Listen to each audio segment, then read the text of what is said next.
est-ce que vous connaissez la dernière, Gabriel Attal, notre Premier ministre sortant, qui est normalement en charge d'expédier les affaires courantes, eh bien, vient de proposer une idée de génie qu'il appelle l'impôt participatif. Alors on va voir dans une seconde de quoi il s'agit, mais avant, si t'es pas encore abonné, abonne-toi, commente, like, partage, et si tu es sur YouTube, abonne-toi à la chaîne et à Charbactu. Le lien est en description et je t'en remercie par avance. Alors c'est quoi cette histoire d'impôt participatif? Eh bien l'idée c'est que tu pourrais en fait choisir où va une partie de tes impôts en fonction des secteurs qui te tiennent à cœur.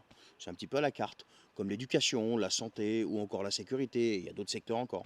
Et Attal, il l'a pas inventé ça, il a parce que bon, voilà, il s'est inspiré d'un système qui existe déjà en Italie depuis les années 80, où les citoyens peuvent déjà choisir eux-mêmes où va une petite partie de leurs impôts, vers des domaines spécifiques qu'ils choisissent eux-mêmes. Alors c'est des petits malins, hein, parce que sur le papier, ça pourrait te faire plaisir, ça pourrait te donner l'impression que tu aurais plus de contrôle sur l'utilisation de ton argent, ce qui pourrait répondre à une fameuse frustration qu'on a un petit peu tous et qui est assez répandue en France, hein, où beaucoup de gens se demandent où passent nos impôts, comment ils sont utilisés. Mais il y a quand même un petit problème derrière ça, comme toujours, hein.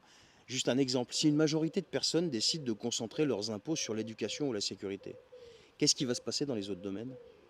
Par exemple, la politique sociale, les aides aux entreprises, la santé, je sais pas.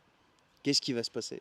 Alors les amis, derrière cette idée de notre Gabriel Attal, moi je vois qu'une seule chose, c'est essayer de vous montrer qu'ils vont mettre plus de démocratie, qu'ils vont vous faire plaisir, vous faire participer, vous faire vivre si vous voulez la démocratie. Et pendant ce temps-là, en réalité, il n'y a rien qui change, bien au contraire, bien au contraire. Je suis en train de dire une bêtise, il y a des choses qui changent, mais pas en mieux, en pire. Je sais pas ce que vous en pensez, mais ça c'est mon propre avis. Allez, prenez soin de vous, salut.